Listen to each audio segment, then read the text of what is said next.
ಸಿನಿಮಾಗೆ ಅಂತಾನೆ ಗಡ್ಡ ಬಿಟ್ಟಿದ್ದೆ, ಒಂದು 4-5 ತಿಂಗಳು ಬಿಟ್ಟು ಎಲ್ಲ ಗ್ರೂಮ್ ಆಗಿತ್ತು. ಮಧ್ಯದಲ್ಲಿ ಸಡನ್ ಆಗಿ ಒಂದು ಅಮೆರಿಕ ಟ್ರಿಪ್ ಪ್ಲಾನ್ ಆಯ್ತು. ಸೊ ಅಮೆರಿಕಾಗೆ ಹೊರಡ್ಬೇಕು ನಾನು, ಇಲ್ಲ ಅಮೆರಿಕಾಗೆ ಹೊರಡ್ಬೇಕಾರೆ ಎಲ್ಲರೂ ಗಡ್ಡ ಬಿಟ್ರೆ ಅಲ್ಲಿ ಪ್ರಾಬ್ಲಮ್ ಮಾಡ್ತಾರೆ ಇಮಿಗ್ರೇಷನ್ ಅಲ್ಲಿ ಅಂತ. ಸರಿ ಒಂದು ಚೂರು ಮಾಡೋಣ ಅಂತ ಹೋದ್ವಿ. ನಮ್ಮ ಪ್ರಶಾಂತ್ ಹೇರ್ಸ್ಟೈಲಿಸ್ಟ್ಗೆ ಒಂದು ಸ್ವಲ್ಪ ಮಾಡಿಸ್ದೆ. ಆಮೇಲೆ ನೈಟ್ ಬಂದಾಗ ಯಾಕೋ ಇದೇನೋ ಮಿಸ್ ಹೊಡಿತಾ ಇದೆಯಾ ಏನು ಅಂದ್ಕೊಂಡು ನಾವಿಬ್ರೆ ಕಿತಾಪತಿ ಮಾಡಕ್ ಹೋದ್ವಿ.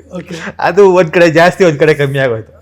ಸರಿ ಇನ್ನೇನು ಆಗ ವರ್ಕ್ ಆಗಲ್ವಲ್ಲ ಅದು, ಸರಿ ತೆಗಿಯೋದ ಫುಲ್ ತೆಗೆದ್ಬಿಟ್ಟು ಆಮೇಲೆ ರಾಜಿಗೆ ಫೋನ್ ಮಾಡ್ಬಿಟ್ಟು ಗಡ್ಡ ಹೋಯ್ತು ಅಂದೆ. ಆಮೇಲೆ ಒಂದ್ ಸೈಡ್ ತೆಗ್ದಿದ್ದು ಅನ್ಸುತ್ತೆ ಜಾಸ್ತಿ. ಆಮೇಲೆ ನೀವು ಶೇವ್ ಮಾಡಿದ್ದ ಒಂದ್ ಸೈಡ್ ಸ್ವಲ್ಪ ಜಾಸ್ತಿ ತೆಗ್ದೆ, ಅವಾಗ ಏನ್ ಪ್ರೀತಿ ನೋಡಿ ಇವರಿಬ್ರು. ಆಮೇಲಿಂದ ಮತ್ತೆ ಒಂದ್ 2 ತಿಂಗಳು ಶೂಟ್ನ ಹೋಲ್ಡ್ ಮಾಡಿ ವಾಪಸ್ ಗಡ್ಡ ಲೆವೆಲಿಗೆ ಬಂದ್ಮೇಲೆ ಶುರು ಮಾಡಿದ್ವಿ. ಬಟ್ ಐ ಅಬ್ಸರ್ವ್, ಮತ್ತೆ ಎಷ್ಟೋ ಜನ ಯಾವುದೋ ಒಂದು ಆರ್ಟಿಕಲ್ ಓದ್ತಾ ಇದ್ದೆ, ಹೆಣ್ಮಕ್ಳಿಗೆ ನಾರ್ಮಲಿ ಗಡ್ಡ ಬಿಟ್ಟರೆ ತುಂಬಾ ಚೆನ್ನಾಗಿ ಕಾಣಿಸ್ತಾರೆ, ಇಷ್ಟ ಅಂತ. No, absolutely not. ಆಕಾಂಕ್ಷೆಯಿಂದ ರಿಜೆಕ್ಟೆಡ್. ಹಿಂಗೆ ಇನ್ನೊಂದ್ 2 ತಿಂಗಳು ಸಚಿನ್ ಏನಾದ್ರು ಗಡ್ಡ ಬಿಡ್ತಾರೆ ಹೇಳಮ್ಮ ಮುಂದಕ್ಕೆ ಆನ್ಸರ್. ದಟ್ಸ್ ಓಕೆ, ಬಟ್ ಏನು ಮಾಡ್ತಾರೆ ದಿನ ಹೇಳ್ತಾ ಇರ್ತೀನಿ ಅಷ್ಟೇ. ಬಟ್ ಪ್ರೆಷರ್ ಅಂತೂ ಇತ್ತ ಹೆಂಡತಿಯಿಂದ? ಇತ್ತು. ಸಿನಿಮಾ ಮುಗಿದ ಮೇಲೆ ಆಯ್ತು, ಈಗಲಾರು ಮುಗಿತಲ್ಲ ತೆಗೀರಿ ಅಂತ.